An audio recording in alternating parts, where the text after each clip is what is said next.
everybody. Welcome to the MMA podcast. I'm Karyn Bryant. And Alan Jouban. What's up, guys? This is podcast number 100. Oh yeah, I need the other one. There you go. Come on. So, it's funny because we were thinking about this, normally we should do some big celebration or whatever, but I feel like I might need to dry out for a little bit after... 100, yeah, you could do champagne, but we just did a champagne podcast. Right, because you're a winner chicken dinner. And then also maybe we could, splurge on some good food. True. We've been doing that. We've been doing that. So I have a feeling like podcast 103 is going to be the balls. It's going to be that one's going to be. Until then, just some good old H2O. Yeah. So I am back on the wagon here. So I have my lemon in there. I need to chug. I haven't had quite as much water yet today as I should, but I'm getting back to hydrating normally again as well. So. Yeah. Well, I hydrated with a lot of vino. I don't know if that counts because it supposedly dehydrates you. There's got to be some water in there. There's some water. There was water in my vodka and club soda. Yeah. There's fruit and sangria. Yes, fruit and sangria, right. So, it's kind of cool. We're starting off the year with podcast number 100. So we want to talk about UFC 207, but also maybe just a couple of things that we liked, from last year. But what was your... before we started rolling, I was just looking. I still have some, Christmas decorations up. And what was your little phrase? What did you just say? Because I said, I have so much to take down. And you said... Yeah. I said, careful how far you swim out because you got to swim back. And, that's the thing. You go right around. I'm a guy... During the holidays, Halloween, and Christmas, I go look at people's lights because I'm not putting all that stuff up and then I have to take it all down after, man. It's a pain in the butt. Some people, just leave the Christmas lights up year round. Is that bad? Is that ghetto? It's ghetto. Okay, so maybe I should take mine down? Yes! Wade does a good job tricking ours out, but we don't leave them up. My entire neighborhood has year-round Christmas lights. Oh my God. I'm sorry if anybody watching has year-round Christmas lights. At that point, they'll be like, just go use them then. Why you leave? Turn them on. Turn them on for 4th of July then or something. Embrace being. Would you ever turn them on for 4th of July or are they too multicolored? Like if they were white, can you just... Throw up a red and a blue, and then call it a. That's the easy way to do it. I don't do it. Repurpose Valentine's Day. Only turn on the red ones. I throw some skeletons in my yard for Halloween, but that's about it. I'm not getting on the roof. No, well, we have some stuff. Actually, though, on the tree this year, we didn't do as many ornaments, so that part won't be as bad. It'll be okay. But usually, I would say I'd have some wine as I was undoing it, and now I'm not going to do that. Have some lemon water. Start the new year off right. Yes, lemon water. Motivated. So refreshing. It's good. And I had a kale smoothie a little earlier. You're ahead of me. Well, you already put in 2 hours at Black House, so you're already ahead of us. All right, so obviously we'll go through a couple of rounds here because the Ronda Rousey Amanda Nunes story is just so big. Yeah. Didn't think she'd go out like that. I didn't think it would be. I thought it was 100% possible that she would win, 100% possible she would lose. I didn't think she would get knocked out, lit up as badly as she did after Holly. I thought she would have either worked much more on stand-up or just tried to avoid it more. At least land a punch. Yeah. I thought she would land, and I'm not talking negatively about it. No, I'm not trying to harsh on her at all. No, neither. Yeah. We talked about this before. There's a lot of negativity going around right now, and it's always like that on Ronda.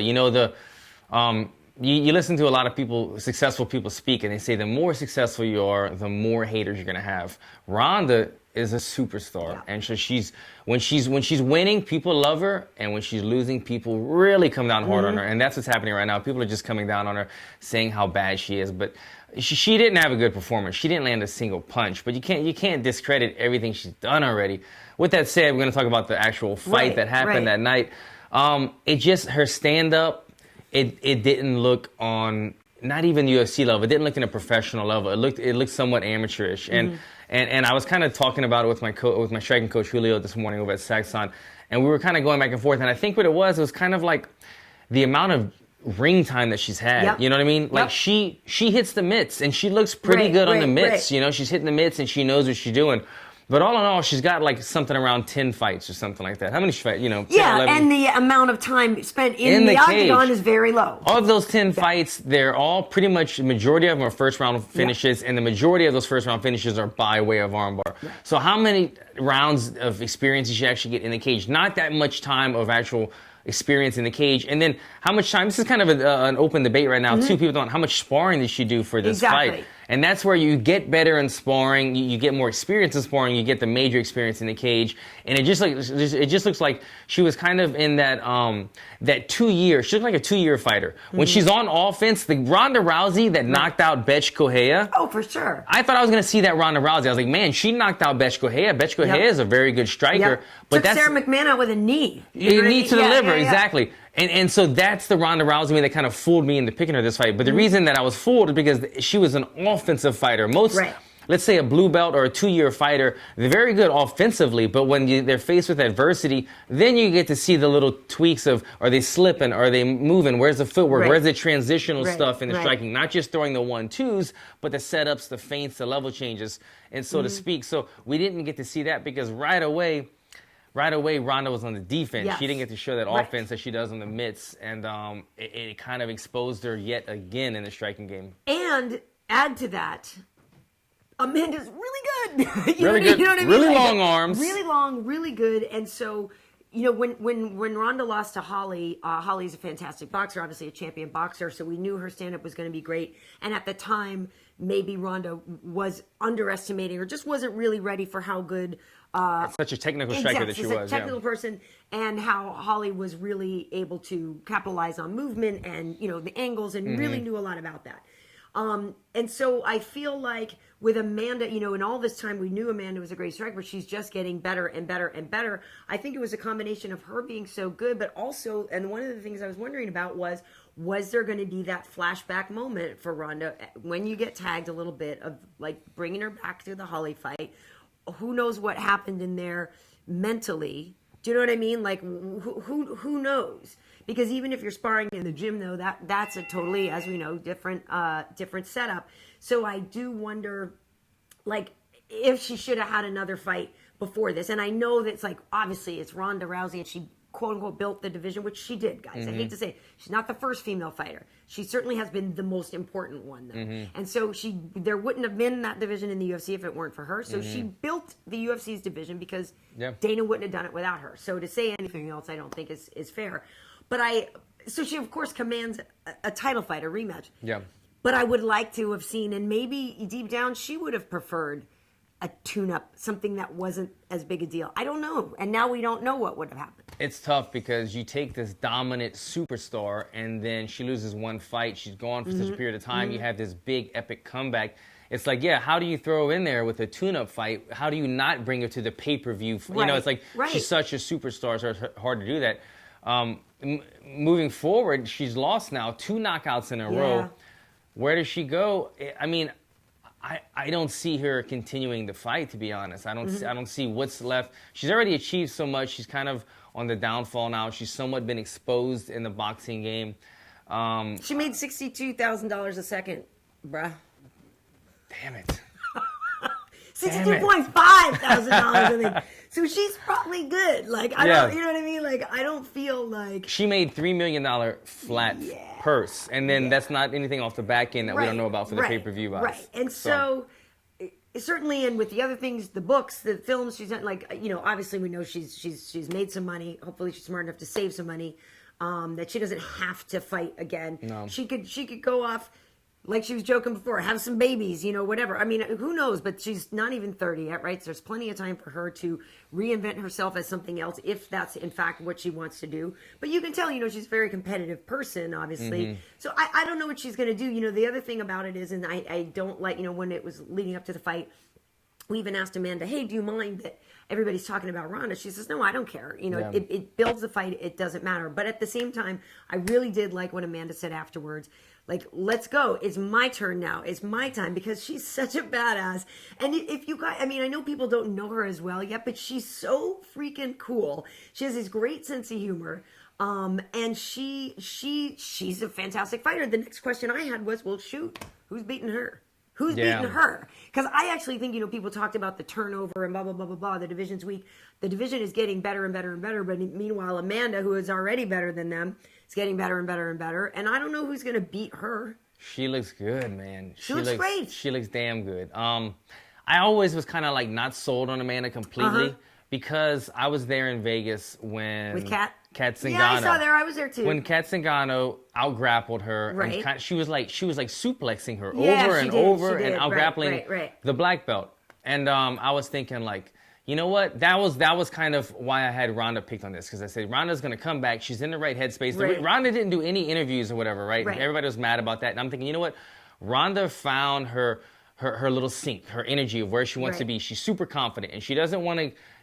So she's scared that she's going to get in an interview and she's going to say too much or she's going to lose her focus. She found her train of thought and she just wants to stay channeled focus. And so I was Right. like, with that being done, she's not going to get entertain any of these other things that would distract her. We're gonna see the Ronda of old. Right. That didn't happen, obviously. But what I'm getting at with Amanda Nunes is she was out-grappled.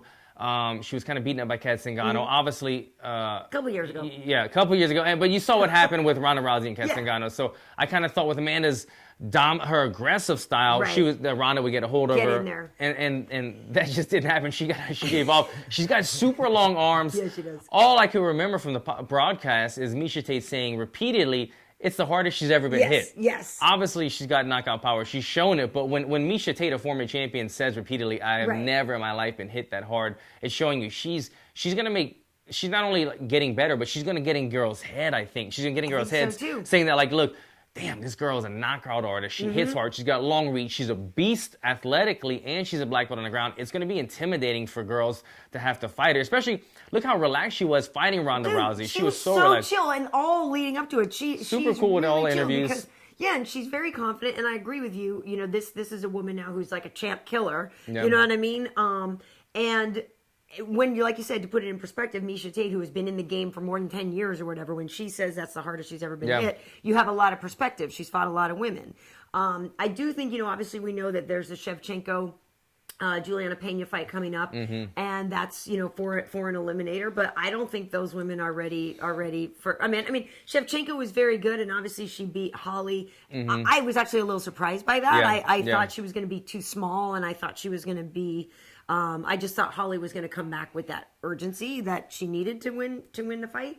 I'm not sure who's going to go on that one, but either of those women, I don't think they can stand with Amanda striking. I don't think so. I I mean, think Shevchenko's good. Shevchenko has She's good. She the could technicality strike. as a striker Yeah. to stand with Amanda. But she's going to be so much smaller. She's going to be smaller, and I Yeah. don't think she just has the beastology. I need a word. I know what you're here. saying. Yeah, no, Pena has the beast mode. Exactly. But Shevchenko has the technique. Exactly. But neither of them has enough of the other thing, I think, to get A little past bit of both, Amanda. exactly. Yeah, You yeah. follow me. I We've been know on what you're saying. 100th Yeah, I was podcasting. gonna You know, say, okay, we've been we know it's up. working. So exactly, yeah. one of them's more technical. One of them's got that beast mode. Yeah. Neither of them have the combination of the two to beat her, Amanda. I don't think. But let's say I don't know who's going to win that fight between them with those two Shevchenko girls. and Pena. But I think Pena would have the better chance of beating Amanda, just because she's just got that kind of like she's not. You could say it. She gives 0 Fs. Like, Yeah. Pena, was her attitude when she's fighting. She gives She 0 doesn't give a Fs, she which is doesn't great. yeah, and she Yeah. just has this way of like she's not really technically a dominant at any one area in Right, fighting, right. but she's just good all around and she gets the job done every time. So that would be kind of more the intriguing matchup in my mind. Well, and the fact that she put it on Kat, which I didn't expect. Yes, I didn't expect that. Big so, time. and I do think Juliana got a lot better. What? Just people are mentioning Holly Holm. Yeah. They may not know she's changing weight classes. Yeah, Holly is fighting Jermaine Durandamy for the 145-pound Up a weight inaugural. class. Yes, which I think is going to be good. Not an easy fight for Holly Holm. Jermaine Durandamy. She's another beast. So that's a good motivation for the beginning there. I even told Jermaine one time, I was like, "Can I have your legs, please?" Like, her legs are like 10 feet long. She's awesome. She's so And cool. doesn't she have like a side job or something? Wasn't she a teacher? I feel like I heard I in an don't interview know. that she was actually like a. That might be right. A She's- teacher, she's like a preschool teacher or Dutch, something like that. yeah, She could be my son's teacher. I wish she was. Yeah, I know, right? I love my son. I want her to come teach me how to get those legs, but it would probably require running. Which I need to go to like a hypnotist to teach me to like running. At any rate, if we see Ronda Rousey again, great. If we don't, respect to you. You know what I mean? You did a lot already. If you need to be reminded with what she's done, you could look up online. There's a a post that her mother put out there defending her and Right. just reminding everyone of the accomplishments that she's done, that her daughter's achieved, and just take note of it. Go look at it and remind yourself how much Ronda Rousey has done before the age of 30, like you said, before you come down too hard on her. And then make a list of what you've done and submit it to the public for them to crap on. And if anybody has a better list than Ronda, share it on MMA Heat, I would like to see. But I would literally love to just put people up for public discourse, just to get crapped on, just because they tried something. They tried. Yeah. Oh, yeah, Wade wanted me to remind you that we have this great footage of Ronda from back in the day, training with Diaz. We were out in Vegas, and it was really fun. It was one of our best videos on the Karyn Bryant channel here that people love. But it was really cool. She's always been cool with us. So I do, I wish her the best. It's really hard to go out there and put yourself out there and try something that most people, as we know for a fact, would never do. Yeah. So, by the way, that reminds me, watching your clips that you're putting out of you making your ring walk and stuff. Literally, the other day there was one and I was like, that mother crapper is crazy. Like, I was like, you are like, dude, it's funny to see it from that perspective.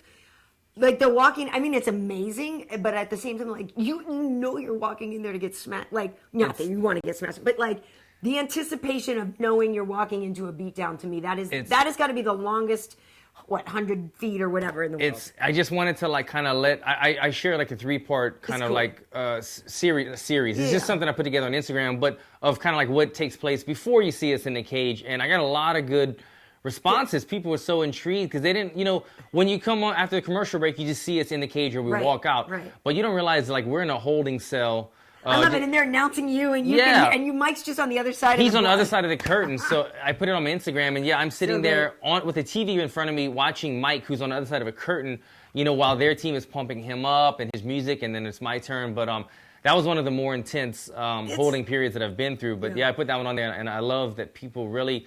They were like enlightened by it. They were like, holy crap, I never realized this much stuff goes on. And the emotional aspect of it, the mental like focused state that you have to be in for 15 minutes standing across the curtain from your opponent before you guys enter the octagon. So it was a mind scramble. I thought I'd share it with the fans. Yeah, no, it's really cool. I'm glad you did that. And just intensity was certainly the theme of the night here. I did not think Cody Garbrandt was going to beat Dominick Cruz. Me neither. He beat him at his own game. It wasn't a shock, no, but I didn't think it was going to happen. It was Wade. Oh, Wade said he did. Wade said he did. So again, I think it was one of those things where we're like, hey, we know the game. Anything can happen. But I was in that camp of just not quite sure he's ready yet. Like just Fox Sports 1. Give him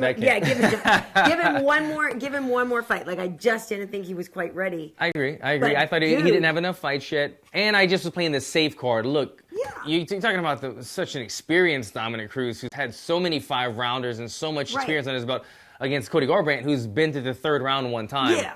I was playing the safe card, and we were totally wrong. Now Cody Garbrandt is a superstar. I mean, we're gonna get into this. I'm just gonna jump right to it, man. For it. I'm seeing the likes of Conor McGregor-ish in his fighting style now. The way that Cody, the swagger, the way that he would land a strike on Dominick Cruz and he would point it out, and he would that's the stuff that Conor does. That's what makes him so intriguing. He hits you and he kind of like lets you know, oh, I got you. And then Cody was like breakdancing. I realized this too. He's got like a tattoo of a gun in his waistband, his back waistband. He even did like a breakdance, and I think he drew the gun on him at one point, which is kind of dope.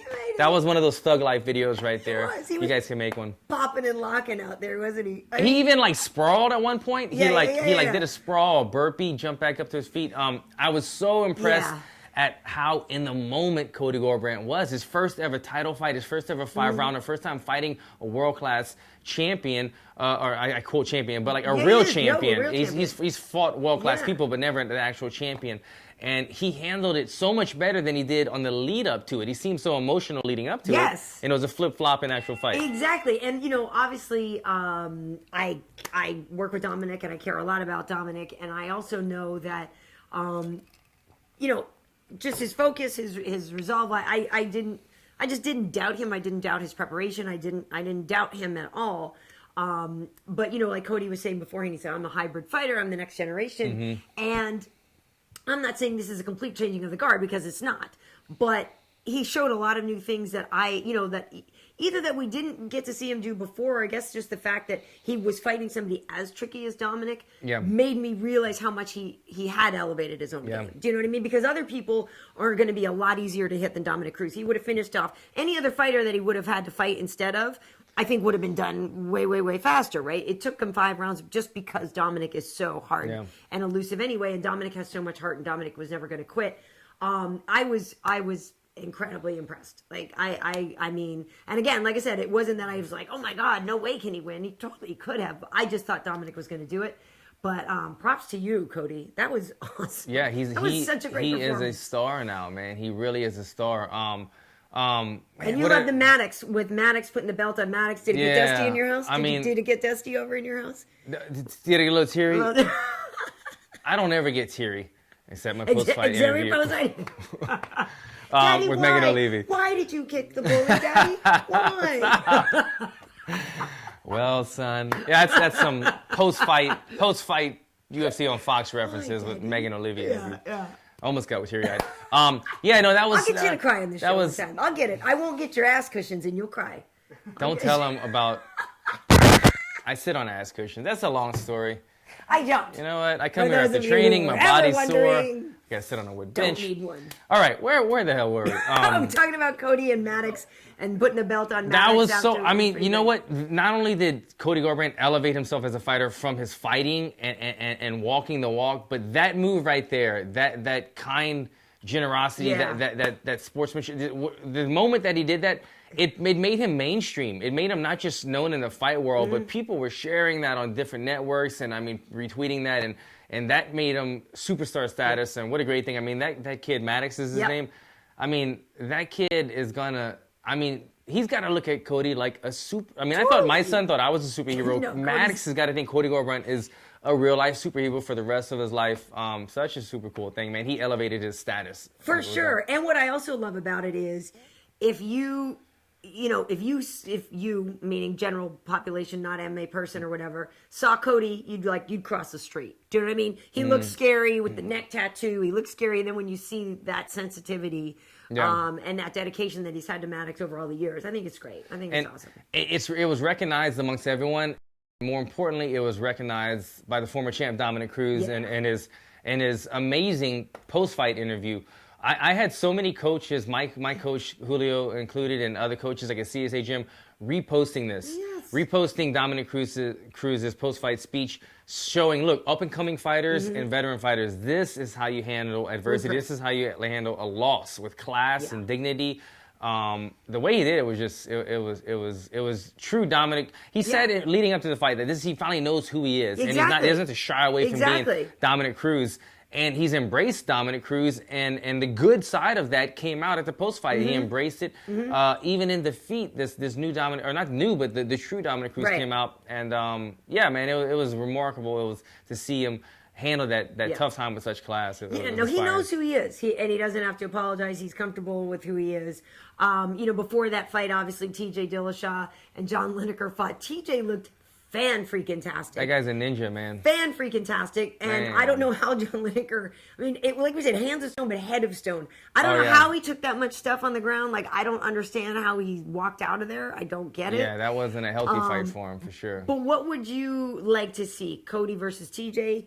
Or Cody versus Dominick? Does Dominick get a rematch? Man. After that ninja performance, Bang Muay Thai in the house. God dang, man, that was impressive. So you want TJ?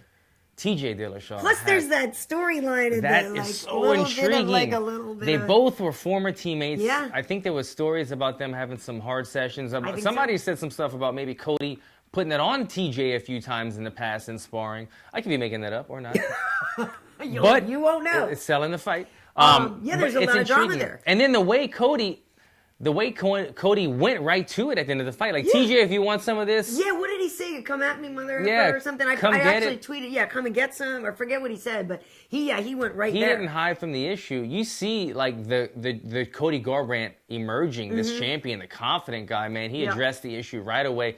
I think that not only is TJ the most deserving guy for, after that performance, but that's the most intriguing fight. I want to see that happen. And can we see the confidence that TJ Dillashaw had in the fight because of he was outstriking him, that takedown that he was doing where he was kind of coming around the leg on the money every time he was getting it, and then the confidence that he had to go for that calf slicer? Or the calf crusher? It was a crusher. No, you're right. Yeah. And why do you know this before I do, Karyn Bryant? Damn it!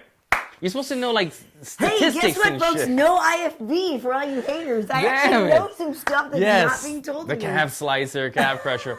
With that said, I bet you don't know this. Yeah. The reason that he did not finish it, though, is like it's hard to show you, but the foot that he had behind Lineker's knee, he needed to step on that foot with his other foot. That would create a little more leverage on the knee. He just kind of had his legs triangled, but if he'd actually pushed on it, if you look up 10th Planet System, Eddie Bravo goes over this move all the time. He was in this position, Eddie Bravo, against Royler Gracie in their last fight, and Eddie couldn't put his foot. But yeah, if he would have been able to stomp on his own foot, creating more pressure on the knee, he could have got that finish, and that would have been a big bonus money finish. Nobody's ever really got that calf slicer, I don't think. Well, there's only been one or two. I think Charles Oliveira got one. OSP got it in Strikeforce, I believe. Right. Or maybe Charles, too. I feel like Charles Oliveira got one. When he wrapped around the back of somebody. I feel like he got one. But there's only been a couple. But for a guy like Cody, who's such a fluid striker, and then the good takedowns, to go for that move in the middle of the fight, it was like, man, he is firing on all cylinders. Yeah, no, and we were actually watching this, and I think we even said, Eddie Bravo's freaking out right now. Oh, yeah, Eddie Bravo reposted that clip right away. Yeah. That's so great. That's so great.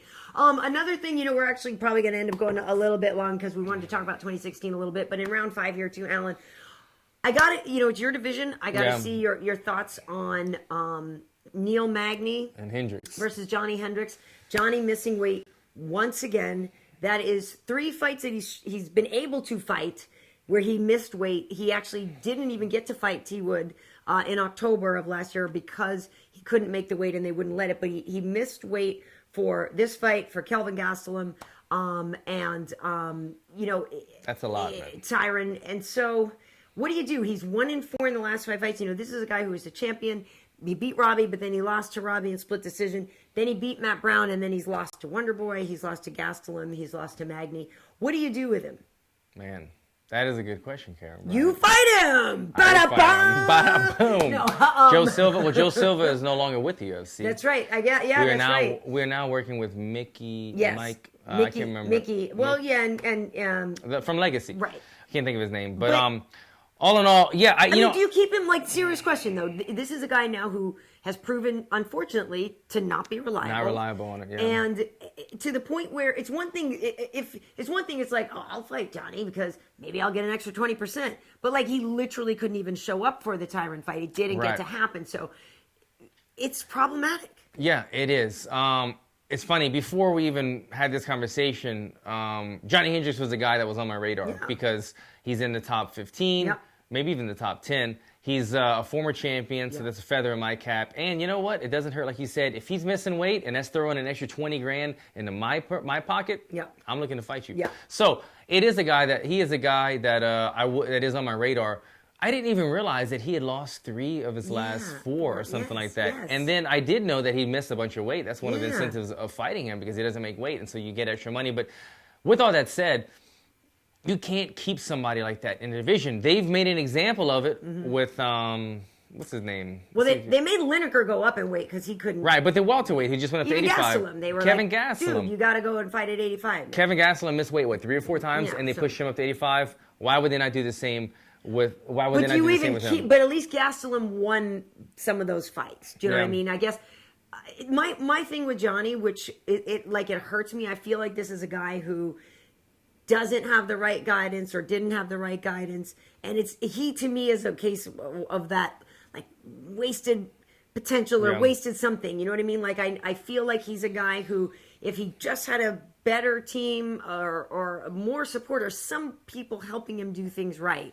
Because he's talented, obviously. You don't get to be champion if you're not talented. He had all that at one point. Right. He had the team takedown where they're spending $1 million on his camp. But what happened? Did they spend all the money in the wrong place? That to me, it's going to maybe become a cautionary tale or something like that. He's a nice guy.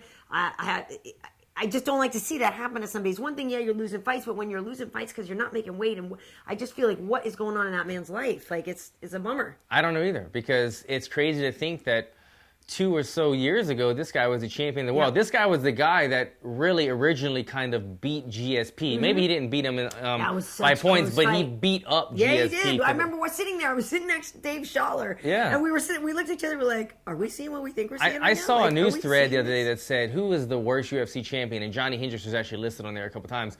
And he's on a downslide right now. But you have to remember, Johnny Hendricks, before beating GSP for the first time, the first person to kind of beat him up, you remember him knocking everybody completely out? In 7 seconds or something? Yeah, he was knocking people across the cage. The guy was a beast. And he beat GSP, or beat up GSP, and then he became the champion. And then, I don't know, like you said, I don't know what it is right now. I think that Team Takedown dismantled. He's training somewhere else now. Right. But you know what a lot he's of not people making say weight it and is. stuff. You know what a lot of people say it is. What, now that we're being tested? Well, that's between us, Karyn. Don't say. I don't know. I don't have any proof. Oh, hold up. Ixnan, USADA. Don't have any proof of that, so it just seems like something that's easy to say. It's the easy thing to point out, because a lot of times guys' bodies aren't looking as cut and everything. I feel like it's more about what's going on in his support system and not having the right. But it is crazy. I mean, now that you mentioned that he lost 3 out of the last 4 and missed weight 3 or 4 times, and this guy was 2 years ago the baddest man on the planet at his weight class. Yeah. It's crazy how that happens. But if they keep him, you should call him out right now. Yeah, if they're keeping him, he's a guy that I would want to fight, man. Top 10, former champ. Yeah, unless like we said, they make him go up. But yeah, that's a great one on your record. To have that, if you can get that, that'd be cool. Absolutely. I mean, Neil Magny won that fight by split decision. I mean, I'm glad to see Neil getting back on the win track. Lorenz really lit him up. Yeah. So with that said, he did lose 3 out of his last 4. Right. But I only watched it fight, this Hendricks and Neil Magny fight. I only watched it one time. I had a house party, so it was hard to control everything exactly. We were doing a little drinking. But with that said, the gut feeling that I had going to the scorecards was that, you know what, it was kind of close fight. It could have gone either way, but Hendricks controlled the fight for the majority of the time. He had him against the cage, he had him on the ground. Nobody really did too much damage, but he had more dominant position for longer periods. Neil Magny had some submission attempts for at the end of like the first round and a couple points, but he never got the submission, and it was never for like an entire round where he was doing a lot of damage. He threw a couple elbows and then he slid out. Right. So what I'm saying is, at the end of the fight, my gut kind of told me, okay, well, with the way things are still scored in 2016, 2017, things changing, now things are a little bit different. But the 2016 scoring system, I thought Hendricks won that fight. So I kind of feel that he didn't get robbed because it was a close fight, but I kind of felt like he did enough to edge out a victory. He said if he lost to Neil Magny, he was going to retire.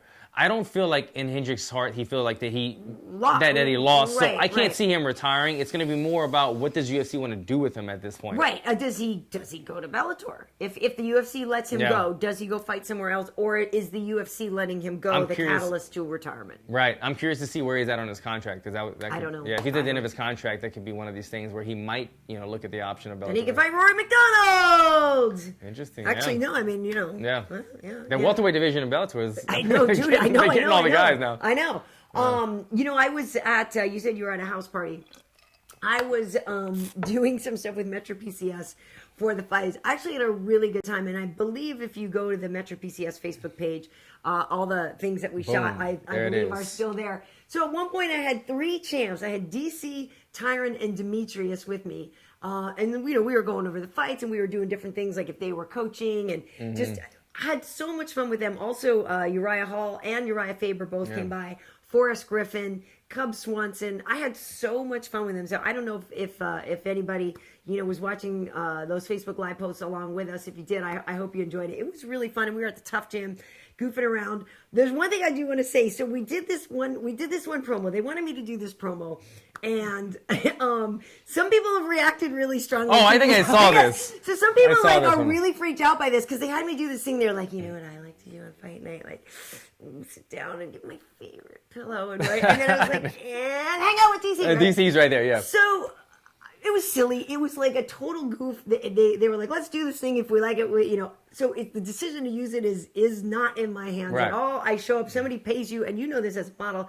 Sometimes they show up and they're like, Alan, wear this. You're like, that shit is ugly. Yeah, put on a Guess chicken what? outfit. It's your job, right? Yeah, but you're going to do it, yeah. You're going to do it. Plus, it was funny. I'm sitting there with these. No, it was funny. I saw it, man. I couldn't even hear. We were at my house at the park, right. and I just saw you doing this thing and hugging this pillow, and then I could barely hear it. And I went right up to Wade. I was like, "What the hell is Karyn doing?" Right. So But it was funny. It was I good. thought it was funny. Thank you. Yeah. Some people are like, "Oh, it looks like like some call-in sex phone line or whatever." Yeah. But like, it's so funny to me because some people, which maybe I've got that deep voice. Maybe hey, what do you think? Another career. But I was like, it's funny to me because some people were like really freaked out by it. Like, that's so unprofessional. And I'm like, meanwhile, Nah, that wasn't on Fox. Too deep into it. It's It was just on friggin' fun. Facebook Live. Like, are you kidding? Like, Yeah. And the thing about it is too is Don't take things so seriously. right. And women. Okay, so like you guys will from the same people that'll tweet and say that was unprofessional are the same one who have like a top 10 hottest fighters list. Do you know what I mean? Like it's like I better be on. yeah. We can't have it both ways. Like if you're a girl in this sport, like you can, you better be friggin' sexy as hell, but don't act like you're sexy. Like what? So all of you, I want to say lighten up. I feel like that's part I of thought my. it was funny. It was Thank good. you. Part of my thing this year, I was like, for the haters online, I was like, should I this year? Should I just put them all on blast and call them all out? But I think I still won't because I still think trolls just want attention, right? But sometimes don't you know how fun it is to just sit there and light them up? Like light them up sometimes. You can make a to-do a goal sheet this year, and yes. maybe you don't just put them all on blast, but you could quarterly you could just my top step by 5 step. favorite Yeah, my stuff. crap tweets. Of Yeah, the year. exactly. So speaking of, is there any comments here before we just kind of look at? But speaking of Fox and all that, Right. between Karyn and Bisping, who wins? Oh man. And you might Interesting. explain what we're talking about. Yeah, if you guys didn't see it, Tyron Woodley and Michael Bisping were. Somebody was recording on their cell phone where they were kind of calling each other out, talking about a super fight at a catch weight of 180. So, Meeting at 180 Yeah. pounds. Tyron, obviously the welterweight 170 champ against Bisping, the 185 champ. Who would win in that fight, Karyn? This puts you on the spot. I Did you can't work with answer these that are your question. colleagues? Are you kidding me? One thing that I will say is Michael is volume. Mm-hmm. Pretty decent takedown defense sometimes, although Hendo, I know, was able to get him down. So I do think Tyron could get him down, but Michael's pretty good at getting back up. Tyron lands that big overhand right. Michael can't see from the left side. Okay, is Tyron Woodley's big overhand right more powerful than Dan Henderson's overhand right? No. I don't think so. I don't think right? so. Yeah. Okay, yeah. and he was able to survive it the second time. I could argue this either way because I got to go with the bigger weight class in this one. And say you would Bisping's take the gonna bigger take- guy, but listen, Tyron walks around At two. yoked. I'll make Like, it easy for you, yoked. Karyn. Who's the better dancer? Gotta be Tyron. So she's got Tyron, I got Bisping. Come on. But no, you know what? I actually would love and hate to see that fight because Yeah. I do think Tyron could take him down. I don't know how good he could keep him down because Michael really can usually get up. Although Hendo really almost finished him down there. But Michael is that high volume. Yeah. If they I do don't know. fight, I if don't they know. would fight, are they able to work together as colleagues I on don't Fox know. Sports I 1 don't know. after? I don't know. Man. I wouldn't. Honestly, I don't know. But you think for sure Michael would win, huh? Not for sure, but like you said, volume versus power. I don't know if he hits hard. He hits hard. But it's Woodley power hits hard. and takedowns. Yeah, but I feel like you don't really see Tyron Woodley's takedown game as much anymore. Like he kind of like conserves his energy. He's like, unless it's like a guaranteed takedown, he's not really shooting or trying to scramble mode. And like you said, even if he does get Bisping down, Bisping's gonna have a couple, gonna be a little bit bigger of the guy of the two, and he's pretty good at getting back up. After that, Tyron maybe starts to slow down. Bisping continues to throw the volume out there. Maybe Tyron lands that big overhand right, but he was able to survive the second go around with Henderson. I mean, that's just my, professional opinion. What do I know? I don't know. I have to work with both these guys, so I can't say. It's a draw. Yeah, they're both good guys. It'd be an interesting they're fight. great guys. If it happens, man, I'm watching. But yeah, for sure, I know Tyron is not as tall as Mike, but Tyron, he is no small welter. Like sometimes we're literally like, dude, remember you're a welterweight? Like he's solid. Yeah, I think in that little confrontation, I think Tyron said that he walks around at 200. Yeah. He was 200 then, and I think Bisping was like 205. And or there's no 210, fat on it. It's not like, oh, Yeah. he got fat. You know what I mean? Yeah. That's crazy. Next question. Given that they're calling it a super fight, should they even be talking about it, or should Bisping just be focused on Romero and Tyron on the rematch with Honey Boy? Well, are either of those fights set in stone yet? Do either of them have fights? What do you know, Karyn? Karyn knows something, guys. Keep asking questions. I think there's a rematch coming. But rematch. I think there's a rematch coming. Of Tyron? Yeah. My divining rod tells me that's what I believe is happening, but I don't think it's signed. But Tyron was actually given a few. There were some things presented to him, some fights, but then for some reasons and others, they didn't actually work out. But it would make sense, that was. It was a draw. It was a draw. Neither one of them won, and it was fight of the night. Wasn't it fight of the night in New York? 205. It was fight of the night. So why would they not get? I get it. Tyron's looking for the big money fights. I would be too. At first, I was saying I don't think Tyron deserves to start calling everybody out when he just won the belt. But he went and fought one time, so now I get it that he's looking for the bigger fights against Bisping or Conor McGregor. But if he had to fight Wonderboy again, I mean, man, that was a good fight. It was a good fight, and Mike knows, the end of the rainbow is closer than the beginning. You know what I mean? Yeah. So he gets paid well. I think he's just looking to have some fun, make some money. He's got 3 children. He just renovated his house. He's like, Michael needs some paper right now. But I get it, man. I think did he actually win the Fighter of the Year? Yes, well, like Fox gave him Fight of the Year and Rolling Stone, I think, gave him. I think Michael deserves it. Look, 100%. Yeah. Before any votes were even out or whatever, I was saying Michael had the best year. We've already said it. He won the belt. He beat 2 GOATs. He beat 2 legends. He went 3-0. He shot Triple X movie. Totally. He shot a bunch of movies. He did it all. Had the best year of his life, successfully, lucratively, just doing a bunch of fun stuff. Other people were saying maybe Conor McGregor deserves it, but you got to remember, Conor McGregor lost the fight this year. Yeah, he got 2 belts, but he also got choked out by Diaz. Was that this year? Yeah, that was in March. But in terms of Fighter of the Year, though, he was the one you talked about the most. Conor? Yeah, Conor? Yeah. Yes, but I think Conor's going to be, in terms of talked about the most, probably Fighter of the Year and that for the rest of his career. Champ. He's champ. But he went 2-1 and he beat nothing. Diaz was not Anderson Silva. And Michael Bisping went 3-0 and he beat Anderson Silva, and so I'm not disagreeing with you. I would give it to Michael too. I'm just saying that the argument, people are arguing for Max Holloway, who just again awesome year for him too. But I don't feel like it was on the level of what Michael achieved. In my eyes, if I was going to ride off into the sunset with either of those guys' years, Conor made more money, so maybe I'd ride off into the sunset with Conor's career. Yeah. But and when I look at it on paper, Bisping, I mean, to beat Henderson, to win the title over Rockhold, who dominated him the first fight, and to come back and beat him in that fashion in front of your family, and knocking him out, and then to go and beat Anderson Silva along with that. Awesome year. And be in the movies. His face is on the octagon promoting his movie during UFC 207. I mean, like, everything has been about Bisping this year, it seems like. And he gets to work with me, so clearly he's that winning. Too. The level of success is rising. But what? Another question, Alan. Have you paid much attention to the new rules set?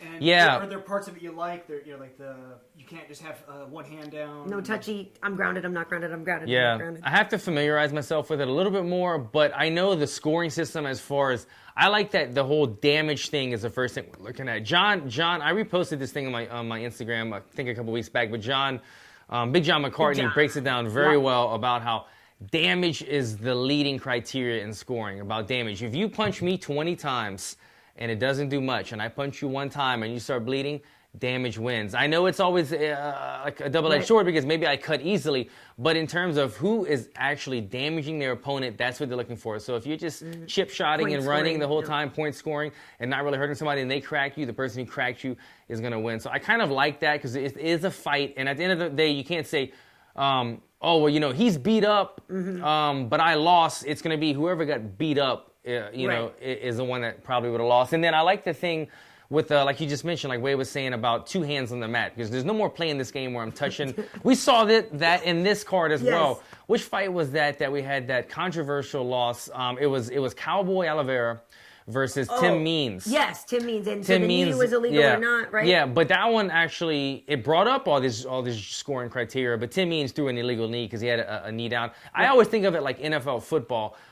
In football, if you have a knee on the ground, you're down. You're down to opponent. Right. Same thing in fighting. If your knee is on the ground, you're down. Now, starting this year, if you have one hand, you're I believe you have all four. Yeah, I think it has to be all down because otherwise people just play that touchy game. Even three don't. So they're standing up and they're bent over and they're. So just if you have it. one hand down, you could be hit. I think so. I don't know. I got to review it, but I've been keeping up with it, and for the most part, the changes that I've seen, I really do like them. That's very cool. So out of the last year, I know we didn't do. It is our 100th podcast. Woohoo! Yeah, I know. I'm telling you, 103 is going to be the shiz. Yeah, I'm gonna get wasted. Something. We're gonna get plastered. But out of 2016, I really feel like, and I know that Carlos Condit versus Robbie Lawler was an incredible fight. Yeah. And maybe you kind of forget about it a little because it was at the beginning of the year, but I remember being there and it was phenomenal. But for me, I think Cub Swanson and Doo Ho Choi gave me that more of that holy crap thing. I actually this past year. I know people gave him a lot of grief about it, and kind of like we're talking about Ronda, at least you go out there and try. I really liked that CM Punk finally got to fight. I liked that he went out there and lived his dream and gave it a try and gave it a go. I thought that was kind of an interesting story this year. And yeah, certainly the champ for me was a really big deal. And I know there was a couple of other things, but I mean, there was that, to me, for, Amanda, becoming the champion and then solidifying that. There was some pretty cool stuff. I'm trying to think back. I gotta say this guy won a few fights. That was it. I hate to put myself on a list. You won 3 or you won 2? This is 3. Karyn, 3. Definitely 3, Karyn. Right. Mike Perry. You could tell me the record of freaking Dan Henderson's amateur career wrestling record, but you can. I gotta show some respect. 3-0, guys. 3-0 this year. Respect. Was Richie Walsh this year? No, that was last year.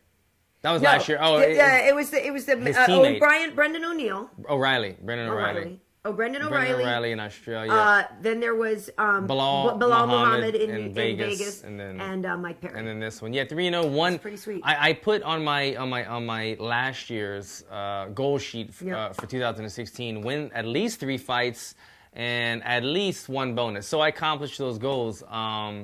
This year I'm gonna have to set them a little bit higher. It's always better to overshoot your goals and then come up short rather than undershoot them. Because then what do you do? Yeah. So always overshoot them. Multiple fans have mentioned your Versace ad. Oh yeah, you scored. Oh yeah, man. Yeah, you got it. It's been coming out. Yeah, it's funny. Bonus? My Versace commercial came out. Started playing again during my fight week when I was in Sacramento, so that was pretty cool. Somebody said that they saw you, it was like a Macy's one for the advertising. We went to Macy's during fight week because the commercial came on and bought some cologne. That's so awesome. See, it works. So. I had a big apparently you win. You're a winner.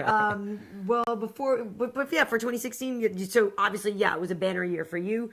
But was there other fights? Was there anything that you really took? Yeah, I was gonna say I'd have to think about it, but because we had UFC 200, but which. Wasn't as quite as good. 202 ended up being more exciting for a lot of people. Yeah, it was a miss. But that Doo Ho Choi fight. And Cub Swanson fight was so dope, man. I did love Conor and Nate too, though. That was gonna be it too. There was so much. That was awesome. So much draw to watch that. The build up, everything, the lead up to that was a lot of fun, man. I gotta say too, this guy's in my division, but. Cowboy Cerrone kind of stood out to me as well this year. Another fighter of the year contender. Yeah. I don't think he can compete with the guys that are winning the belts. But as far as guy that's not a champion, Cowboy Cerrone to come up a weight class and just have the performances that he's put on. He went I think 4-0 this year. Yeah. And they might have even been 4 knockouts in the welterweight division. Rick Story was a knockout certainly. The Matt Brown was a knockout.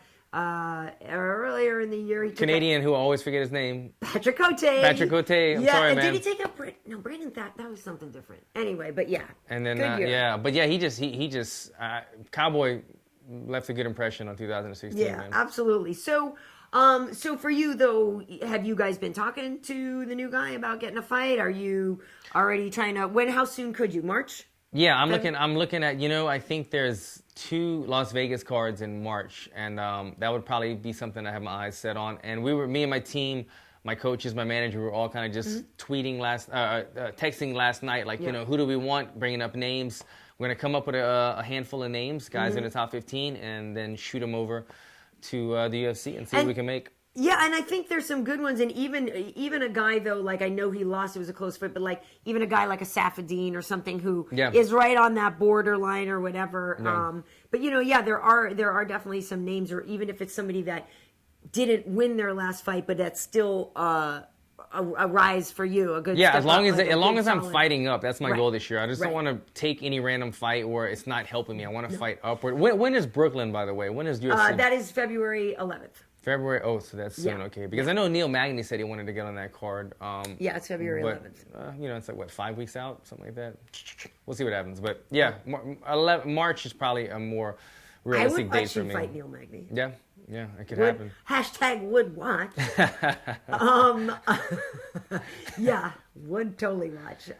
Cool. Well, awesome. So on social media, you're still Nothing changed, guys. At Alan Jouban, give me a follow. nice.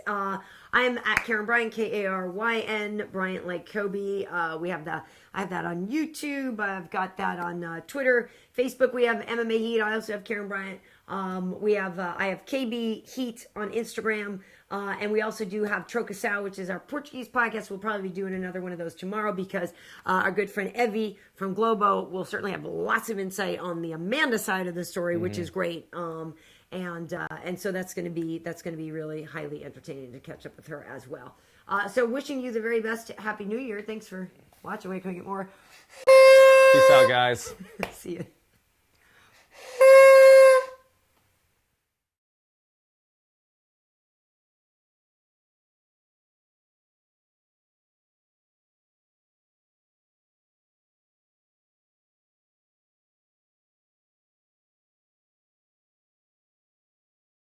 Did you make that? Yeah. I saw you guys posted that the other day.